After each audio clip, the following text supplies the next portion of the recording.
মধ্যে পাল্টাপাল্টি হামলা অব্যাহত। ইরানের প্রাণহানি ছাড়ালো ১৩০০। তেহরানকে নিঃশর্ত আত্মসমর্পণের আহ্বান ট্রাম্পের। জ্বালানি তেলের দাম বাড়ার শঙ্কায় ফিলিং স্টেশনে ভিড়। পাম্পে গাড়ির দীর্ঘ সারি, আতঙ্কিত না হওয়ার আহ্বান বিদ্যুৎ মন্ত্রীর। ঈদ কেনাকাটা করলেও বাড়ি ফেরা হলো না বাবা মেয়ের। ট্রাক কেড়ে নিল প্রাণ। রাজধানীতে এক রাতেই ৪ জনের মৃত্যু। ত্রয়োদশ সংসদের প্রথম অধিবেশনে ঠিক করা হবে নতুন স্পিকার। শিগগিরই চূড়ান্ত করা হবে, সভাপতি জানালেন চিফ হুইপ।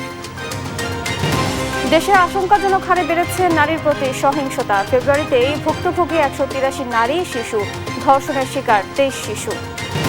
এবং অবৈধ সম্পদের পাহাড় গড়লেন ঘাটাইলের প্রকল্প বাস্তবায়ন কর্মকর্তা। মানেননি বদলির নিয়ম, ১৪ বছর এক উপজেলায়।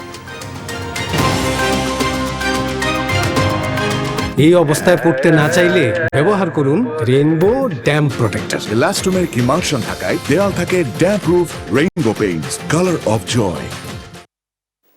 দেখছিলেন সুপার বোর্ড সংবাদ শিরোনাম। সংবাদ সকালের সঙ্গে আছি আমি আয়েশা বুবলি। এবার বিস্তারিত। শুরুতেই আন্তর্জাতিক প্রসঙ্গ। ইরান, যুক্তরাষ্ট্র, ইসরায়েল যুদ্ধের তীব্রতা বেড়েই চলেছে। হামলায় ইরানের প্রাণহানি ছাড়িয়েছে ১৩০০। এরই মধ্যে ইরানকে নিঃশর্ত আত্মসমর্পণের আহ্বান জানিয়েছেন ট্রাম্প। না হলে যুদ্ধ অব্যাহত রাখার হুঁশিয়ারি দেন তিনি। সেই সঙ্গে আগামী ৬ সপ্তাহের মধ্যে ইরানের আকাশসীমা সম্পূর্ণ নিয়ন্ত্রণের পরিকল্পনার কথাও জানায় হোয়াইট হাউস। পাল্টা আক্রমণ চালিয়েছে ইরানও। তনিমা ইসলামের রিপোর্ট। ইরান, যুক্তরাষ্ট্র, ইসরায়েল যুদ্ধ গড়ালো ৮ম দিনে। একের পর এক হামলা ও পাল্টা হামলায় বেড়েই চলেছে যুদ্ধের তীব্রতা। একদিকে ইরানের সামরিক স্থাপনায় ইসরায়েল ও যুক্তরাষ্ট্রের হামলা, বিপরীতে তেল আবিব সহ যুক্তরাষ্ট্রের বিভিন্ন স্থাপনায় আক্রমণ অব্যাহত রেখেছে ইরান। শুক্রবার ট্রুথ সোশ্যালে ট্রাম্প জানান, ইরানের সঙ্গে আর কোনো সমঝোতা নয়, নিঃশর্ত আত্মসমর্পণ ছাড়া যুদ্ধ আরও তীব্র হবে। মার্কিন হামলায় ইরানের সেনা, নৌ, বিমান সহ যোগাযোগ ব্যবস্থা ধ্বংস করে দেওয়ার দাবি করেন তিনি। সেই সঙ্গে ইরানের নতুন নেতৃত্ব নির্বাচনে যুক্তরাষ্ট্রের মত নেয়ার পরামর্শ তার। এদিকে আগামী ৬ সপ্তাহের মধ্যে ইরানের আকাশসীমা সম্পূর্ণ নিয়ন্ত্রণে নেওয়ার পরিকল্পনার কথা জানান হোয়াইট হাউস মুখপাত্র ক্যারোলিন লিভিট। আমরা আমাদের লক্ষ্য অর্জনের দিকে এগোচ্ছি। ইরানের নৌবাহিনী ও ৩০টিরও বেশি ইরানি জাহাজ ধ্বংস করে দিয়েছি। ইরানের বিমান বাহিনীও দুর্বল হয়ে পড়েছে। আগামী ৬ সপ্তাহের মধ্যে ইরানের আকাশসীমা দখল করব আমরা। মার্কিন সামরিক কমান্ডের তথ্য বলছে, চলমান অভিযানে এ পর্যন্ত ইরানের ৩,০০০-এর বেশি লক্ষ্যবস্তুতে আঘাত হানা হয়েছে। সেই সঙ্গে ৪৩টি জাহাজ ক্ষতিগ্রস্ত কিংবা ধ্বংসের দাবি করা হয়। তবে এসব দাবি প্রত্যাখ্যান করেছে ইরান। সেই সঙ্গে ইউরোপের কোনো দেশ এ যুদ্ধে জড়ালে ইরানের প্রতিশোধের লক্ষ্যবস্তু হতে হবে বলে হুঁশিয়ারি দেন ইরানের উপপররাষ্ট্রমন্ত্রী মজিদ তাখত রাভাঞ্চি। এদিকে ইরাক, বাহরাইন, সৌদি আরব সহ উপসাগরীয় ও আরব দেশগুলোতে হামলা অব্যাহত রেখেছে তেহরান। সৌদি আরব ইরানি ক্ষেপণাস্ত্র প্রতিহতের দাবি করে। তবে ইরাকের বসরায় একটি তেল স্থাপনায় ড্রোন হামলার কথা জানায় ইরান। এদিকে ইরানকে পেছনে ফেলে লেবাননের উপরেও চড়াও হয়েছে ইসরায়েল। গেল কয়েকদিনে হামলায় দেশটিতে নিহতের সংখ্যা ২০০ ছাড়িয়েছে। তনিমা ইসলাম, নিউজ ডেস্ক, দেশ টিভি। জ্বালানি তেলের দাম বাড়ার আশঙ্কায় রাজধানীর ফিলিং স্টেশনগুলোতে ভিড় লেগেছে। পাম্পের সামনে অন্য দিনের তুলনায় দীর্ঘ সারি দেখা যাচ্ছে। ভোক্তারা বাড়তি অকটেন, পেট্রোল ও ডিজেল কিনতে ভিড় করছেন। পর্যাপ্ত তেল মজুত আছে। যুদ্ধের জন্য রিজার্ভ কাজ চলছে, তাই আতঙ্কিত না হওয়ার আহ্বান জানিয়েছেন বিদ্যুৎ ও জ্বালানি মন্ত্রী ইকবাল হাসান মাহমুদ টুকু। তাইমুন ইসলাম রায়হানের রিপোর্ট। রাজধানীর বিভিন্ন এলাকায় হঠাৎ করেই জ্বালানি তেলের চাহিদা বেড়ে গেছে। আন্তর্জাতিক বাজারে অস্থিরতার খবর ছড়িয়ে পড়ার পর অনেকেই অতিরিক্ত তেল নেয়ার চেষ্টা করছেন। শুক্রবার সকাল থেকে রাত পর্যন্ত পেট্রোল পাম্পগুলোতে তেল নেয়ার জন্য মোটরসাইকেল ও প্রাইভেট কার নিয়ে সারিবদ্ধ লাইনে দাঁড়িয়ে অপেক্ষা করেন অনেকেই। বেশিরভাগ পেট্রোল পাম্পে নির্ধারিত সময়ের আগেই শেষ হয়ে যাচ্ছে অকটেন ও পেট্রোল। ফলে ঘন্টার পর ঘন্টা লাইনে দাঁড়িয়ে থেকেও অনেকে ফিরে যাচ্ছেন খালি হাতে। মহাখালী এসে 3টা পাম্পে ঘুরলাম, প্রত্যেকটা পাম্পে বলতেছে যে তেল নাই। এখন আমরা কি করব? আমরা কি চলাফেরা করব না? এখন এখানে আসছি বলছে তেল নাই, শেষ। প্রত্যেকটা গাড়িতে ফুল ট্যাঙ্কি দিচ্ছে, নাহলে আমরা পাইতাম। হ্যাঁ, ফুল ট্যাঙ্কি দেওয়াতে পাই নাই। তো প্রত্যেকটা প্রাইভেট কারে 7,000 8,000 টাকা করে তেল দিছে। আপনার বাইকগুলোয় 1200-1300 টাকার ফুল ট্যাঙ্ক, মানে যা চাইতেছে তাই। যদি আপনি 200 থেকে 300 টাকা তেল দিত, তাহলে আমাদের এখানে যতগুলো গাড়ি ছিল কোনো গাড়ি এখানে থাকতো না, সব গাড়ি এতক্ষণে চলে যেত। তবে ফিলিং স্টেশন কর্তৃপক্ষ বলছেন কেউ কম তেল নিতে চাচ্ছে না, তাই বাধ্য হয়ে বেশি তেল দিতে হচ্ছে। আমরা যখন বলতেছি আপনার আমাদের শেষ, এখন যদি আপনারা অয়েল নেন, ফুয়েল নেন, এখন ময়লা যাবে, তারপরে ওরা নিচ্ছে, তারপরেও আমরা দিতেছি না। আমরা কি করব? আমরা পাচ্ছি না, আমরা এটা কন্ট্রোল করবো কি? কন্ট্রোল তো আমাদের হাতে নেই, আমরা কি মার খাবো? অনিয়ম ঠেকাতে শুক্রবার রাজধানীর বাংলা মোটরে পেট্রোল পাম্প পরিদর্শন করেন বিদ্যুৎ ও জ্বালানি মন্ত্রী ইকবাল হাসান মাহমুদ টুকু। বলেন তেল মজুদ আছে, কিন্তু যুদ্ধের জন্য রিজার্ভ কাজ চলছে, তাই সবাইকে আতঙ্কিত না হওয়ার আহ্বান জানান তিনি। জ্বালানি তেলের বাজার সরবরাহ ও দাম নিয়ে কোনো ধরনের গুজবে কান না দেওয়ার কথাও জানান তিনি। তাইমুন ইসলাম রায়হান, দেশ টিভি, ঢাকা। এক্সপার্ট ওয়াটার পাম্পে আছে 100% copper winding wire. Expert water pump, পানির সমস্যায় এক্সপার্ট সমাধান। মধ্যপ্রাচ্যে যুদ্ধের প্রভাবে অস্থির দেশের জ্বালানি তেলের বাজার। দাম বাড়ার আশঙ্কায় জ্বালানি সংগ্রহে ভিড় করছে চালকরা। আরো জানাতে টাঙ্গাইল থেকে সরাসরি যুক্ত হচ্ছেন সহকর্মী অভিজিৎ ঘোষ। অভিজিৎ, পেট্রোল পাম্পগুলোর এখনকার কি চিত্র দেখছেন এবং আসলে আতঙ্কে জ্বালানি তেল কেনার হিড়িক কেমন পড়েছে সেখানে জানাবেন। জি বুবলি, আপনি জানেন যে আসলে এই যে ইরান এবং যুক্তরাষ্ট্র এবং ইসরায়েলের যে যুদ্ধ, সেই যুদ্ধের ফলে এই যে বাংলাদেশে যে তেলের যে ইতিমধ্যে সংকট দেখা দিয়েছে, যদিও এই সংকট শুরু হয়েছে গতকালকে থেকেই, এবং আপনি জানেন যে বুধবার দিন এই তেলের যে এক ধরনের গুজব ছিল, এরপর থেকেই মানুষ হচ্ছে এই পেট্রোল পাম্পগুলোতে তারা আসতে শুরু করে এবং তারা প্রয়োজনের বেশি তারা এই মোটরসাইকেল বা অন্যান্য যানবাহনগুলোতে তারা তেল মজুত করে রেখে দেয়। এই কারণে বৃহস্পতিবার থেকেই প্রত্যেকটি তেলের পাম্পে এই তেলের সংকট তৈরি হয়েছে। এবং আজকে যে এটি হচ্ছে, আমি যে এলাকায় রয়েছে এটি হচ্ছে টাঙ্গাইলের ভুয়াপুর ফিলিং স্টেশনে। এখানে দেখতে পাচ্ছেন যে যারা মোটর সাইকেল চালক রয়েছেন তারা আসছেন, যদিও তারা 100 টাকার বেশি তেল পাচ্ছেন না। এবং পেট্রোল পাম্প মালিক সমিতি বলছেন যে তারা যদিও গতকালকে তারা তেলের চাহিদা দিয়েছিল, কিন্তু তারপরেও তারা তেল পাচ্ছেন না। এবং পাশাপাশি যেহেতু এই গত বুধবার থেকেই যারা চালক রয়েছেন, যারা মোটরসাইকেল রয়েছে, তারা এসে এই যে তাদের যে তেল তারা নিয়ে যাচ্ছেন, যে কারণে এই পেট্রোল পাম্পে আসলে পর্যাপ্ত তেল না থাকাতে তারাও তেল দিতে পারছেন না। এবং যেটুকু রয়েছে তারাও সর্বশেষ মানুষের ভোগান্তি বিবেচনা করে তারা কিছু পরিমাণে তেল দিতে পারলেও অধিকাংশ পেট্রোল পাম্পেই কিন্তু তেল নেই। পাশাপাশি শুধু অকটেন বা ডিজেল বা পেট্রোল নয় বা অকটেন নয়, সেক্ষেত্রে ডিজেলেও কিন্তু সংকট দেখা দিয়েছে। যেহেতু এই যে সংকট, সেই কারণে মানুষের একটি ভোগান্তি হয়েছে। বিশেষ করে যারা কর্মজীবী রয়েছে, যারা মোটরসাইকেল দিয়েই মূলত কর্মক্ষেত্র যান, তারা কিন্তু বেশি ভোগান্তিতে পড়েছেন। আমরা একটু এখানকার একটু কথা বলবো যে তেল নিলেন কতটুকু, মাত্র 100 টাকার তেল দিল। তেলে খুব ক্রাইসিস, আমাদের আসলে দূরপাল্লা খুবই অসুবিধা, রাস্তাঘাটে চলাফেরা খুবই অসুবিধা, বাইক ছাড়া তো বিকল্প কোনো যানবাহনও নাই আমাদের। আমরা আরেকজনের সাথে একটু কথা বলবো, এই যিনি তেল নিতেছে, এই যে তেলের যে সংকট কতটুকু নিতে পারছেন কিনা, কি বলছেন? আসলে আমি তো 500 টাকা তেল নিতে আসছিলাম, এখানে এসে দেখি 100 টাকার বেশি দিচ্ছে না। তো বললো যে তেল সংকট, পরবর্তীতে আবার 100 টাকা বা 200 টাকা নিতে পারবেন, তার বেশি নিতে পারবেন না। আসলে আমাদের সারাদিনই ঘুরতে হয়, বিভিন্ন কাজে যাইতে হয়, কিন্তু আসলে তেল সংকটের কারণে আমাদের অনেকটাই সমস্যায় পড়তে হচ্ছে। জি, তিনি বলছিলেন যেহেতু তারা বিভিন্ন জায়গাতে তারা যাতায়াত করেন, সেই ক্ষেত্রে যে সংকট তারা দেখছেন, এই সংকট যদি দীর্ঘমেয়াদী থাকে সেক্ষেত্রে যারা কর্মজীবী মানুষ আছেন তাদের জন্য চরম ভোগান্তি পোহাতে হবে। আর যেহেতু পেট্রোল মালিক বলছে যে তারা তেলের যে অর্ডার দিয়েছে, তারা এখন পর্যন্ত তারা পেট্রোলের তেল পাচ্ছে না। তেল পেলেই হয়তো যে সরকারি যে নির্দেশনা রয়েছে সেই অনুযায়ী তারা পেট্রোল, ডিজেল বা অন্যান্য তেল তারা সরবরাহ করবেন। এই ছিল টাঙ্গাইলের থেকে জ্বালানি নিয়ে আমার কাছে সর্বশেষ। অভিজিৎ, আপনাকে ধন্যবাদ। দর্শক, পেট্রোল পাম্পগুলোতে জ্বালানি তেল কেনার হিড়িক পড়েছে, এ নিয়ে বিস্তারিত জানাচ্ছিলেন আমাদের সহকর্মী। মধ্যপ্রাচ্য পরিস্থিতির কারণে বৈশ্বিকভাবে জ্বালানি তেলের সরবরাহ কমে যাওয়ায় দেশেও জ্বালানি তেলের সংকটের আশঙ্কা তৈরি হয়েছে। তাই ফিলিং স্টেশন থেকে তেল সরবরাহের সীমা বেঁধে দিয়েছে বাংলাদেশ পেট্রোলিয়াম কর্পোরেশন। শুক্রবার বিপিসির নির্দেশনায় বলা হয়, একটি মোটরসাইকেলে 2 লিটার পেট্রোল বা অকটেন নিতে পারবে। প্রাইভেট কারে নেওয়া যাবে 10 লিটার তেল। আরো জানাচ্ছেন NI নাহিদ। জ্বালানি তেল সরবরাহের সীমা বেঁধে দিয়েছে বাংলাদেশ পেট্রোলিয়াম কর্পোরেশন বিপিসি। শুক্রবার এক সংবাদ বিজ্ঞপ্তিতে এ তথ্য জানানো হয়।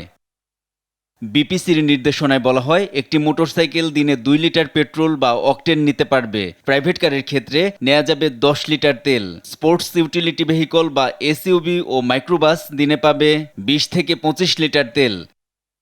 পিকআপ বা লোকাল বাস দিনে ডিজেল নিতে পারবে 70 থেকে 80 লিটার।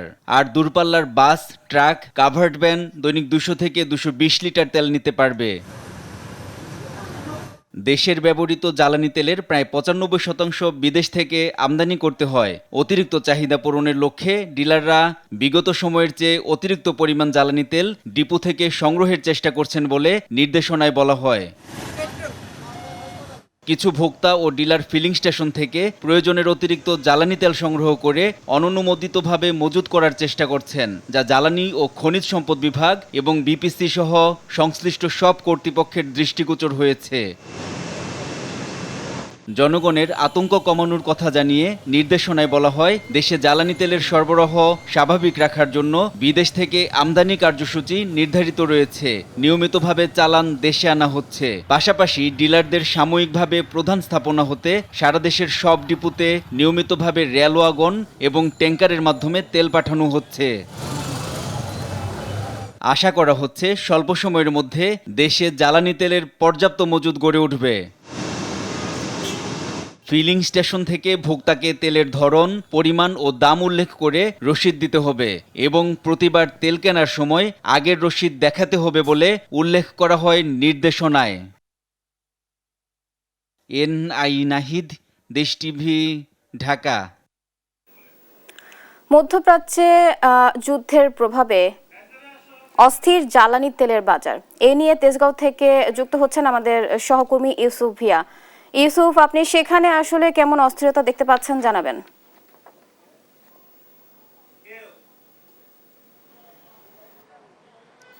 আপনাদেরকে জানিয়ে রাখি যে শেষ পর্যায়ে অবস্থা, যে পরিস্থিতি আসলে পাম্পে, আমরা এখন রয়েছি প্রধানমন্ত্রীর কার্যালয়ের সামনে, যে তেজগাঁও যে ট্রাস্ট ফিলিং স্টেশন রয়েছে সেখানে। এখানে কিন্তু সকাল থেকেই যারা রয়েছে বাইক চালক, প্রাইভেট কার চালক, তারা কিন্তু দীর্ঘ সারিতে অপেক্ষা করছেন। আপনাকে আমি একটু যদি দেখানোর চেষ্টা করি, এই যে চিত্র আপনাদেরকে দেখায়, এটা কিন্তু এই যে সিরিয়াল, এই সিরিয়ালটি কিন্তু ফিলিং স্টেশন থেকে শুরু করে প্রধানমন্ত্রীর যিনি কার্যালয় রয়েছে সেই কার্যালয় কিন্তু ছাড়িয়ে গিয়েছে ইতিমধ্যে, আমরা যেটা দেখেছি। এখানে বাইক চালক থেকে শুরু করে প্রাইভেট কার চালক সহ অন্যান্যরাও কিন্তু রয়েছে। তারা বলছেন, আমরা অনেকের সাথে কথা বলার চেষ্টা করেছি, তারা বলেছেন যে যেহেতু আসলে একটি সংকট সৃষ্টি হয়েছে, বা ইরান, ইসরায়েল এবং যুক্তরাষ্ট্রের যে যুদ্ধ পরিস্থিতি, সেই যুদ্ধ পরিস্থিতিতে একটি আশঙ্কা তৈরি হয়েছে জ্বালানি সংকটের। সেই জ্বালানি সংকটের আশঙ্কা থেকেই অনেকে কিন্তু পরিমাণের চেয়ে বেশি অকটেন পেট্রোল কিন্তু নিচ্ছেন, এবং এই যে নেওয়ার পরিস্থিতির কারণে ঢাকার বিভিন্ন পাম্প কিন্তু ইতিমধ্যে সময়ের আগে বন্ধ করা হয়েছে, এবং বেশিরভাগ পাম্পে নিয়ে অনেক ধরনের অভিযোগে এসেছে। এবং দীর্ঘ সারিতে যারা অপেক্ষা করছেন, আমরা একটু তাদের সঙ্গে কথা বলতে চাই, যারা আসলে দীর্ঘ সারিতে অপেক্ষা করছেন। আপনি আসলে কতক্ষণ যাবত অপেক্ষা করছেন? 1.5 ঘন্টা। এখানেই 1.5 ঘন্টা অপেক্ষা করছেন? লাইনের শুরু থেকে 1.5 ঘন্টা। কি বলছে আসলে সিরিয়াল এত দীর্ঘতি কেন? এ বিষয়ে জানা নাই, তারা সামনে থেকে কিভাবে মেইনটেইন করতেছে এটা জানা নাই।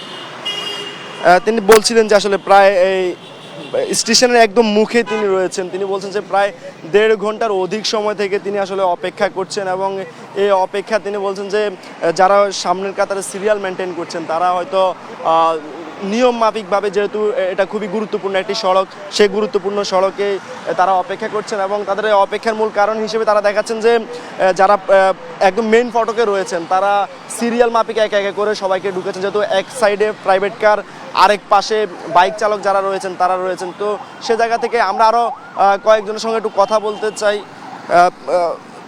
এই যে পরিস্থিতি, জ্বালানি সংকট বা ইরান ইসরায়েল যুদ্ধের পরিস্থিতি, সেই যুদ্ধ পরিস্থিতির তারা বলছেন একটা আশঙ্কা তৈরি হয়েছে এবং একটা সংকট তৈরি হয়েছে। এই সংকটটি আসলে অনেকটাই দীর্ঘস্থায়ী হবে কিনা সেই বিষয়ে কিন্তু এখন পর্যন্ত তারা জানে। তবে সরকারের তরফ থেকে কিন্তু বলা হয়েছে এখন পর্যন্ত কোনো সংকট নেই, তবে সবাইকে পরিমাণের বেশি যেন না নেয় সেই ব্যাপারটি নিয়েও কিন্তু বলা হয়েছে সবাইকে।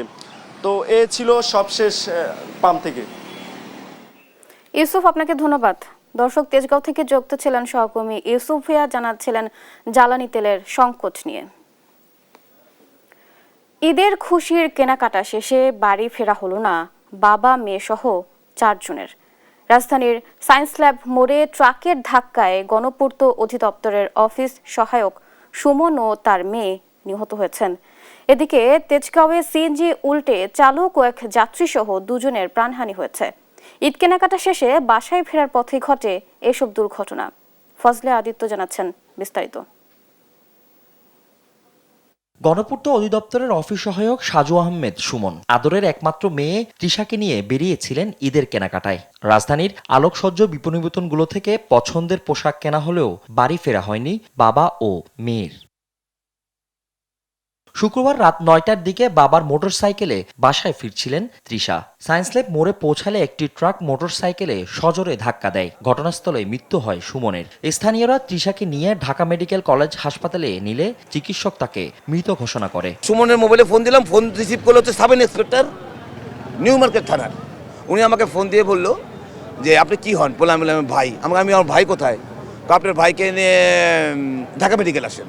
অবশ্যই গাড়ির একটা বেপরোয়া গতি ছিল, এই জন্য আজকে আমাদের কলিগটা আজকে এই অল্প বয়সে সে জীবনটা হারায় গেল। অন্যদিকে রাজধানীর তেজগাঁওয়ে ঘটেছে একই ঘটনা। হারুন রশিদ সনি ঈদের কেনাকাটা শেষে পরিবার নিয়ে সিএনজিতে বাসায় ফেরার পথে সিএনজি ইউটার্ন নেয়ার সময় উল্টো দিক থেকে আসা ট্রাকের ধাক্কায় যাত্রী সনি ও সিএনজি চালক আলিম প্রাণ হারায়। এই ঘটনায় সানির স্ত্রী ও তার বোন গুরুতর আহত অবস্থায় ঢাকা মেডিকেল কলেজ হাসপাতালে চিকিৎসাধীন রয়েছে। ফজলে আদিত্য, দেশ টিভি, ঢাকা। ঢাকায় নিযুক্ত বিভিন্ন দেশের কূটনীতিকদের সঙ্গে ইফতার করেছেন প্রধানমন্ত্রী তারেক রহমান। রাজধানীর রাষ্ট্রীয় অতিথি ভবন যমুনায় আয়োজিত এই অনুষ্ঠানে মানবাধিকার রক্ষা ও মত প্রকাশের স্বাধীনতা নিশ্চিত করতে সরকারের প্রতিশ্রুতির কথা জানান তিনি। আলফি রাহানের রিপোর্টে বিস্তারিত। শুক্রবার সন্ধ্যায় রাষ্ট্রীয় অতিথি ভবন যমুনায় ঢাকায় নিযুক্ত বিভিন্ন দেশের রাষ্ট্রদূত ও কূটনীতিকদের সঙ্গে নিয়ে ইফতার আয়োজন করা হয়। অনুষ্ঠানে উপস্থিত অতিথিদের সঙ্গে সৌহার্দ্যপূর্ণ পরিবেশে কুশল বিনিময় করেন প্রধানমন্ত্রী তারেক রহমান। এ সময় তিনি বলেন, মানবাধিকার রক্ষা এবং মত প্রকাশের স্বাধীনতা নিশ্চিত করতে বর্তমান সরকার প্রতিশ্রুতিবদ্ধ। Our commitment is firm to strengthen democratic institutions, uphold the rule of law, protect freedoms and ensure accountability. We are equally committed to safeguarding human rights, protecting freedom of expression and fostering a culture of tolerance. দুর্নীতিমুক্ত দেশ গড়তে সব স্তরে দুর্নীতির বিরুদ্ধে কঠোর অবস্থানের কথাও তুলে ধরেন তিনি। We recognize that public trust depends on transparency and integrity, and we will take firm measure, try our best to combat corruption at all levels of governance. ইফতার অনুষ্ঠানে প্রধানমন্ত্রীর সহধর্মিণী জুবাইদা রহমান এবং কন্যা জাইমা রহমানও উপস্থিত ছিলেন। এছাড়াও বিভিন্ন দেশের রাষ্ট্রদূত, আন্তর্জাতিক সংস্থার প্রতিনিধি এবং সরকারের ঊর্ধ্বতন কর্মকর্তারা অনুষ্ঠানে অংশ নেন। আলভি রায়হান, দেশ টিভি, ঢাকা। বিরোধী দলে থাকলেও মূলধারার রাজনীতিতে আসতে দেয়া হয়নি সাবেক উপদেষ্টা রিজওয়ানা হাসানের এমন বক্তব্যই ইলেকশন ইঞ্জিনিয়ারিংয়ের প্রমাণ রয়েছে বলে মন্তব্য করেছেন জামায়াতের সেক্রেটারি জেনারেল মিয়া গোলাম পরওয়ার। শুক্রবার রাজধানীতে এক বিক্ষোভ সমাবেশে এ দাবি জানান তিনি।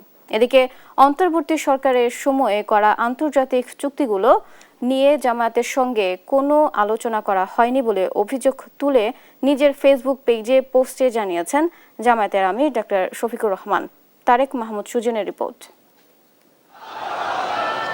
ইলেকশন ইঞ্জিনিয়ারিং এর অভিযোগ তুলে অন্তর্বর্তী সরকারের 2 উপদেষ্টা রিজওয়ানা হাসান ও ডক্টর খলিলুর রহমানকে গ্রেপ্তার করে জিজ্ঞাসাবাদের দাবিতে রাজধানীতে জামাতের এ বিক্ষোভ মিছিল। এ সময় ত্রয়োদশ জাতীয় সংসদ নির্বাচনে কারচুপির অভিযোগ তুলে নানা স্লোগান দেন দলটির নেতাকর্মীরা। মিছিলের আগে বাইতুল মোকাররমের উত্তর গেটে সমাবেশে জামাতের সেক্রেটারি জেনারেল মিয়া গোলাম পরওয়ার অভিযোগ করেন, বিরোধী দলে থাকলেও মূলধারার রাজনীতিতে আসতে দেয়া হয়নি সাবেক উপদেষ্টা রিজওয়ানা হাসানের এমন বক্তব্যেই ইলেকশন ইঞ্জিনিয়ারিং এর প্রমাণ রয়েছে। বিষয়টি বিচার বিভাগীয় তদন্তের দাবি জানান তিনি। এত বড় ইঞ্জিনিয়ারিং হলো আর আপনি বললেন যে আমরা এই মেইন স্ট্রিমে আসতে দেইনি। আপনার কথাই তো সাক্ষী দেয় যে আপনি আমাদেরকে নির্বাচনে মেজরিটি হতে বাধা দিয়েছেন। সিম্পল আমরা আপনার এই বক্তব্যের একটা জুডিশিয়াল ইনকোয়ারি দাবি করেছি। আমরা বিশ্বাস করি আপনার একার পক্ষে হয়তো সম্ভব নাও হতে পারে। আপনার সঙ্গে আর কে কে ছিলেন দয়া করে তার নামগুলো প্রকাশ। অন্তর্বর্তী সরকারের সময় একটি পক্ষকে সহায়তা করা হয়েছে বলেই ডক্টর খলিলুর রহমানকে বর্তমান সরকারে রাখা হয়েছে বলেও অভিযোগ করেন তিনি। যখন আপনি অন্তর্বর্তীকালীন সরকারের প্রতিষ্ঠানের দায়িত্ব গ্রহণ করছিলেন, আজকে যারা সরকার গঠন করেছেন ওই দলের যথেষ্ট উপকার আপনি ওই সময় করেছেন। আপনার খেদমত, আপনার উপকার নির্বাচনে বিজয়ী করা সরকারে আনার ব্যাপারে আপনার সার্ভিসে তারা এত সন্তুষ্ট হয়েছে যে আপনার পরে সমস্ত রাগ দুঃখ ভুলে আপনাকে এখন পররাষ্ট্রমন্ত্রী। এদিন বিকেলে রাজধানীতে ছাত্র শিবিরের আয়োজিত ইফতার মাহফিলে অংশ নেন সংসদের বিরোধী দলীয় নেতা ও জামাতের আমির ডাক্তার শফিকুর রহমান। আল্লাহ বলছেন ফাতিল পরিমাণ কারোর সাথে আমি বেইনসাফি করব না, যাদের উপর আমি অনেক খুশি হব তাদেরকে বেগায়ের হিসাব। তারা যেমন হিসাব করে করে আমার আনুগত্য গুলামি করে নাই, ঠিক আমিও সেদিন বেইনসাফ আমার সমস্ত রহমতের দুয়ার এবং নিয়ামতের দুয়ার তাদের জন্য খুলে দেব। এর আগে অন্তর্বর্তী সরকারের সময়ে করা আন্তর্জাতিক চুক্তিগুলো নিয়ে জামাতের সঙ্গে কোনো আলোচনা হয়নি এমন অভিযোগ তুলে নিজের ফেসবুক পেজে পোস্ট দেন জামাতের আমির ডাক্তার শফিকুর রহমান। তারেক মাহমুদ সুজন, দেশ টিভি, ঢাকা। অর্থনৈতিক নিরাপত্তা নিশ্চিত না হলে সামনে নানা ঘটনার মধ্য দিয়ে যেতে হবে এবং ছাত্ররা আবার রাজপথে নামবে বলে মন্তব্য করেছেন বিরোধী দলীয় চিফ হুইপ ও এনসিপির আহ্বায়ক নাহিদ ইসলাম। এনসিপির যাত্রা বইয়ের মোড়ক উন্মোচন অনুষ্ঠানে একথা বলেন নাহিদ ইসলাম। তাইমুন ইসলাম রায়হানের রিপোর্ট। শুক্রবার বিকেলে রাজধানীর বাংলা মোটরের এনসিপি কার্যালয়ে জাতীয় নাগরিক পার্টির এনসিপি যাত্রা বইয়ের মোড়ক উন্মোচন করেন দলটির নেতাকর্মীরা। অনুষ্ঠানে অংশ নিয়ে বিরোধী দলীয় চিফ হুইপ ও এনসিপির আহ্বায়ক নাহিদ ইসলাম বলেন, বৈষম্য বিরোধী আন্দোলন ছিল মূলত মাঠের সাধারণ ছাত্রদের, আর গত এক দশকে সারা দেশে যে নেতৃত্ব সংগঠিত হয়েছিল তাদের সমন্বয়ে গঠিত হয়েছে জাতীয় নাগরিক কমিটি। এই দুই শক্তির মিলন মেলার নামই হলো এনসিপি। আওয়ামী লীগ কিভাবে ফ্যাসিবাদ কায়েম করেছিল, নানা প্রতিষ্ঠানকে দলীয়করণ করে রাষ্ট্রকে স্বৈরতান্ত্রিক করে লুটপাট, দুর্নীতি, বিরোধী মতকে দমন পীড়নের মাধ্যমে একটা ফ্যাসিবাদ রাষ্ট্রে টিকে ছিল এবং বৈষম্যবিরোধী ছাত্র আন্দোলনের ব্যানারে যখন কোটা সংস্কার আন্দোলন শুরু হয় সেইখান থেকে ধীরে ধীরে এই আন্দোলন গণ অভ্যুত্থানের দিকে ধাবিত হয়। এ সময় গণ অভ্যুত্থানের নেতৃত্বের বড় অংশই এখন এনসিপিতে দাবি করে। তিনি বলেন, বৈষম্য দূর না হলে ছাত্ররা আবার রাজপথে নামবে।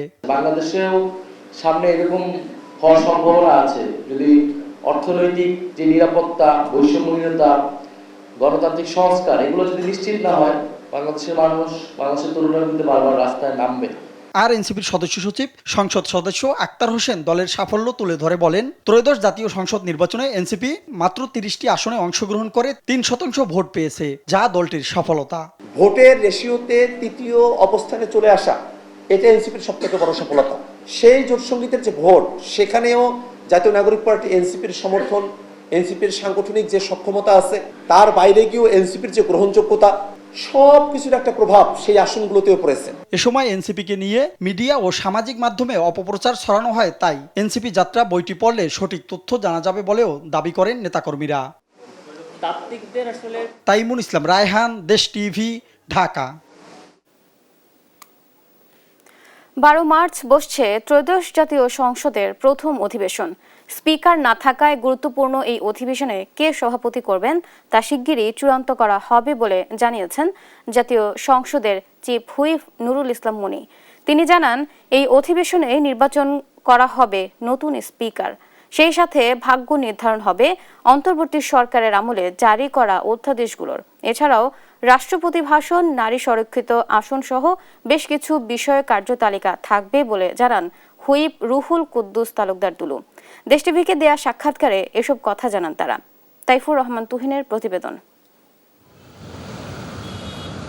আগামী 12 মার্চ বসছে জাতীয় সংসদের প্রথম অধিবেশন।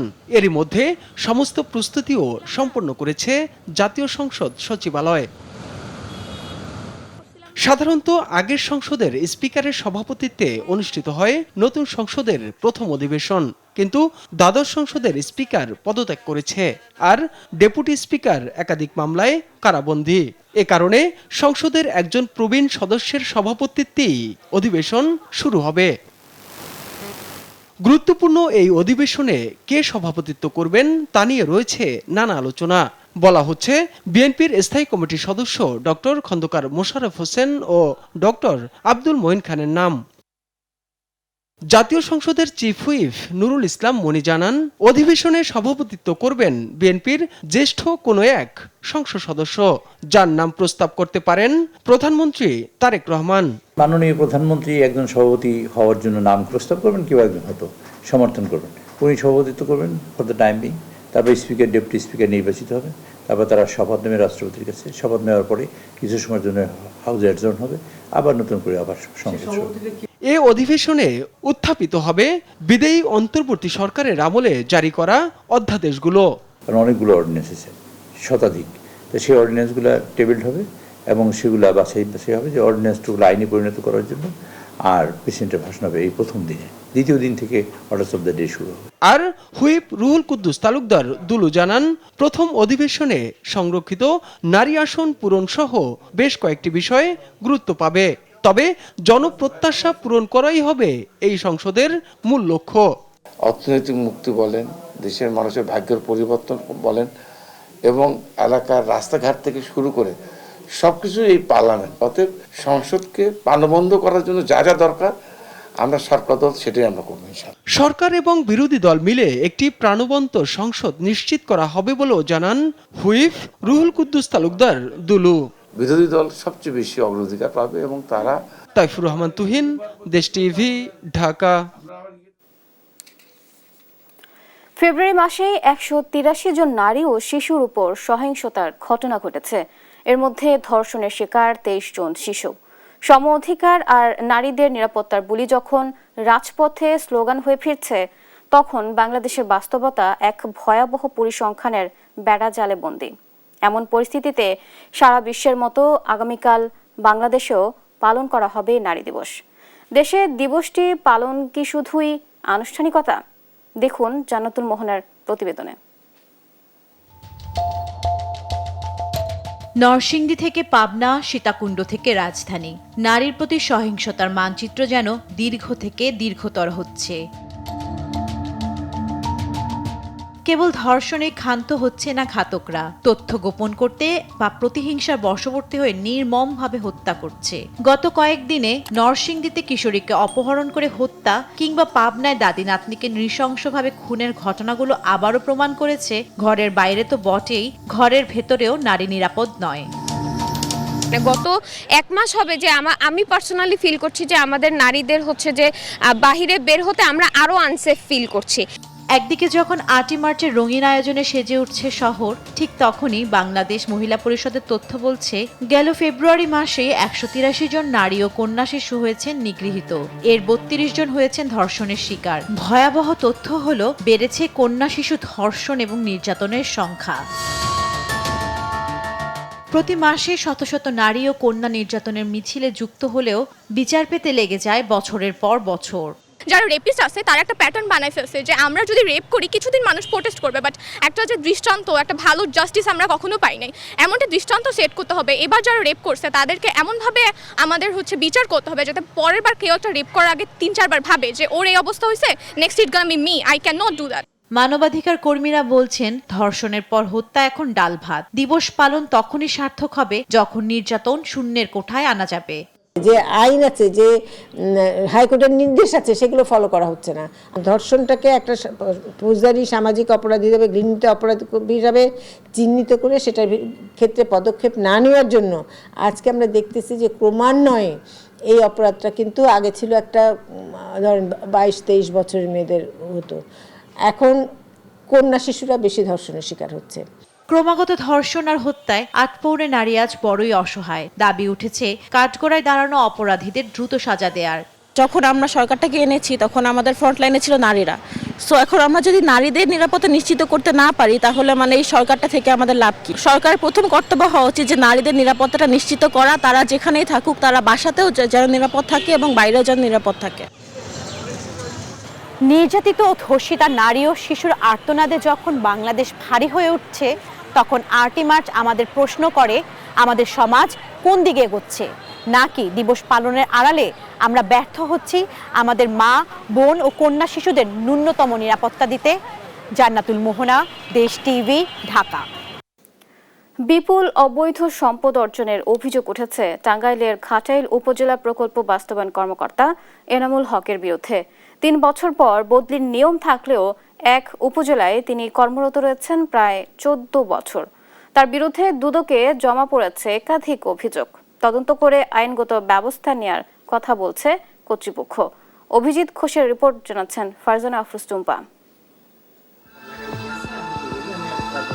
14 বছর ধরে একই কর্মস্থলে শেকড় গেড়েছেন টাঙ্গাইলের ঘাটালের প্রকল্প বাস্তবায়ন কর্মকর্তা এনামুল হক। কর্মস্থল ঘাটালেই গড়েছেন একাধিক সম্পদ। নিজের ও স্ত্রীর নামে অঢেল সম্পদ গড়ার অভিযোগ করেছেন স্থানীয়রা। অনুসন্ধানে মিলেছে তার সম্পদের বাহারের তথ্য। টাঙ্গাইল ময়মনসিংহ সড়কের পাশে জমিসহ মার্কেট, ঘাটাইলের হালুয়াপাড়ায় 11% জমি, বগুড়ায় গড়েছেন 3% জায়গার ওপর ভবন, এমনকি শ্বশুরবাড়ি গাবতলীতেও তৈরি করেছেন 5 তলা বাড়ি। এছাড়াও ঘাটাইলে ইটভাটায় বিনিয়োগ আর মাছের প্রজেক্ট, রয়েছে 30 লাখ টাকার একটি প্রাইভেট কার। দুর্নীতির এই আবর্তে পিছিয়ে নেই তার অফিসের পিয়ন হুরমুজ আলীও। ঘাটাইল পৌরসভায় 5 তলা ফাউন্ডেশনে গড়েছেন বাড়ি।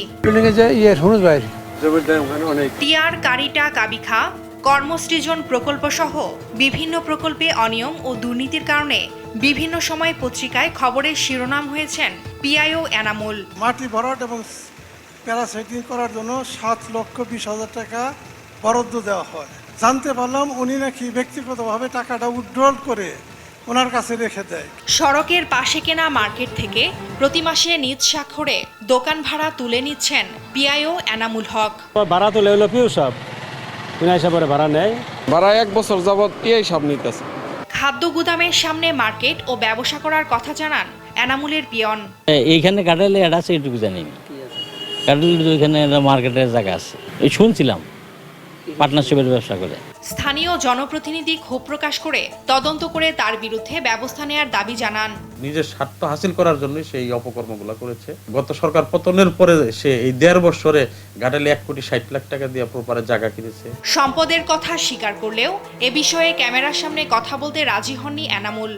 ঘাটালে আমরা 2 জন যৌথভাবে একটা জায়গা নিয়েছিলাম 6%। ওই যার সাথে পার্টনার হয়েছে সে হলো ওই যে আমার এক সময় আমার সাথে লেনদেন ছিল, ইট ভাটা ছিল, আমার এখানে বেশি দিন দিয়েছে, এটা আমি সবচেয়ে বড়। অবৈধ সম্পদের বিরুদ্ধে ব্যবস্থা নেওয়ার দাবি জানায় সুশাসনের জন্য নাগরিক। ঊর্ধ্বতন কর্তৃপক্ষ কি করে সবকিছু ম্যানেজ করেই সম্ভবত তিনি এখানে আছেন। অনিয়ম ও অবৈধ সম্পদের বিষয়ে এরই মধ্যে দুদকে জমা পড়েছে একাধিক অভিযোগ। ক্ষমতার ছায়াতলে থেকে পার পেয়ে গেলেও এবার নড়ে চড়ে বসেছে কর্তৃপক্ষ। হাইকোর্টে একটি রিট পিটিশনের মাধ্যমে এখানে তারা সেই জায়গায় বহাল আছে। কর্মক্ষেত্রে যদি সে কোনো ধরনের ব্যবসা বাণিজ্যের সাথে জড়িত থাকে আমরা তদন্ত করে প্রয়োজনীয় ব্যবস্থা নেব। ফারজানা আফরোজ টুম্পা, নিউজ ডেস্ক, দেশ টিভি। বাঙালি পরিবারে সেমাই ছাড়া যেন ঈদই হয় না, আর এই আবেগকে পুঁজি করে ভেজাল সেমাই উৎপাদনে মেতেছে নামি বেনামি বিভিন্ন প্রতিষ্ঠান। এমনই চিত্র বগুড়ার পাড়া মহল্লার সেমাই কারখানাগুলোর। অস্বাস্থ্যকর পরিবেশে চলছে লাচ্ছা সেমাই তৈরি। সঞ্জু রায়ের রিপোর্ট। স্যাঁতস্যাঁতে মেঝে, দুর্গন্ধ আর চারিদিকে মাকড়সার জালের মধ্যেই পা দিয়ে তৈরি করা হচ্ছে লাচ্চার খামির। কাজ করতে করতেই শ্রমিকরা ছুটছেন টয়লেটেও। কারিগরদের গা বেয়ে পড়া ঘাম মিশে যাচ্ছে ময়দায়। এভাবেই তৈরি হচ্ছে মুখরোচক লাচ্চা সেমাই। জানতে চাইলে ছেলে ভোলানো বুঝ দিচ্ছেন কারিগর। আপনি যে বলতেছেন যে গ্লোভস পিন দেবো, এখানে যদি আমি গ্লোভস পিন দিই তাহলে আপনার এই পর্যন্ত তো আমার গ্লোভস থাকবে, এখানে তো আর তো গ্লোভস তো থাকবে না। আপনি একটা পরিশ্রমের ভিতরে আসেন, এই জায়গাতে আপনি পরিশ্রম করলে আপনি যে কোনো পরিশ্রমই করেন না কেন আপনার ঘাম দাঁড়াবেই। ফিশিং দেওয়া বল বানাই, সেটা ওই জায়গায় হাত দেওয়ার সমান করে সেটা আমাদের বল দেয়, সেটা আমরা ভোটর দেয়। বগুড়ার কাহালু উপজেলার শেখাহার এলাকার ভাই ভাই লাচ্ছা সেমাই কারখানাটির চিত্র এটি, যেখানে টয়লেটের পাশেই রাখা হয়েছে সেমাই তৈরির সরঞ্জাম। হাতের গ্লোভস তো দূরের কথা, নেই স্বাস্থ্যবিধির ন্যূনতম বালাই। বাজারে রঙিন মোড়কে চটকদার বিজ্ঞাপনে এসব সেমাই যাচ্ছে আপনার আমার পেটে। এসব কারখানার বিরুদ্ধে অভিযান চালিয়ে জরিমানা করা হলেও বদলায় না কারখানার চিত্র। আমরা আজকে এই যৌথ অভিযানে নিরাপদ খাদ্য কর্তৃপক্ষ, ভোক্তা অধিকার, ক্যাব এবং আমাদের যে র্যাব বাহিনী এবং পুলিশ বাহিনী আছে, আমরা একটি যৌথ মনিটরিং কার্যক্রম পরিচালনা করছি। এখানে আমরা একটি যে সেমাই কারখানাতে এসেছি, তাতে যেটা দেখতে পাচ্ছি যে একেবারেই অস্বাস্থ্যকর যে পরিবেশ, এবং তার থেকেও যদি বেশি কিছু থাকে তাহলে সেটি। রমজান মাসে আমাদের মূল্য বেড়ে যায়, রমজান মাসে অসাধু ব্যবসায়ীরা তাদের অসাধু কার্যক্রম বাড়িয়ে দেয়। দেশ টিভির ক্যামেরায় প্রায় একই রকম চিত্র ধরা পড়ে বগুড়ার আরো কয়েকটি সেমাই কারখানায়। অস্বাস্থ্যকর পরিবেশে সেমাই বানানোর এমন প্রক্রিয়া দেখে হতবাক ক্যাবের নেতৃবৃন্দরাও। যে বগুড়ার মানুষদেরকে যারা এই লাচ্চা সেমাইগুলো বানায়, এই কারিগরদেরকে বা কারখানার মালিকদেরকে চিন্তা করা উচিত যে আমরা আধুনিকভাবে বানাই না কেন, হাইজিন মেনটেন করে বানাই না কেন, তাহলে মানুষের জন্য, স্বাস্থ্যের জন্য ভালো হবে। এসব অসাধু ব্যবসায়ীদের বিরুদ্ধে কঠোর ব্যবস্থা নেয়ার দাবি ভোক্তাদের। সঞ্জু রায়, দেশ টিভি, বগুড়া। স্প্যানিশ লা লিগায় টানা 2 ম্যাচ হারের পর জয় পেল রিয়াল মাদ্রিদ। প্রতিপক্ষের মাঠে সেল্টা ভিগোর বিপক্ষে 2-1 গোলের জয় পেয়েছে আরবেলোয়ার শিষ্যরা। ইনজুরির কারণে দলে ছিলেন না কিলিয়ান এমবাপ্পে। ম্যাচের শুরুতেই রিয়াল মাদ্রিদকে এগিয়ে দেন অরেলিয়ে চুয়েমানে, তবে বেশিক্ষণ লিড ধরে রাখতে পারেনি রিয়াল। ম্যাচের 25 মিনিটে সেল্টা ভিগোর বোর্জা লিগেসিয়া সমতা ফেরান। অতিরিক্ত সময়ে ফেদেরিকো ভালভের্দে গোল করলে জয় নিয়ে মাঠ ছাড়ে রিয়াল মাদ্রিদ। এই জয়ের পর 27 ম্যাচে 20 জয় ও 3 ড্রয়ে 63 পয়েন্ট নিয়ে 2-এ আরবেলোয়ার শিষ্যরা।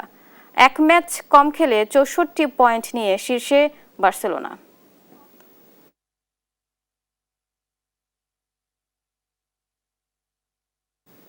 দর্শক, এই ছিল এখনকার সংবাদ সকাল। পরের বুলেটিন দেখার আমন্ত্রণ রইল। ধন্যবাদ।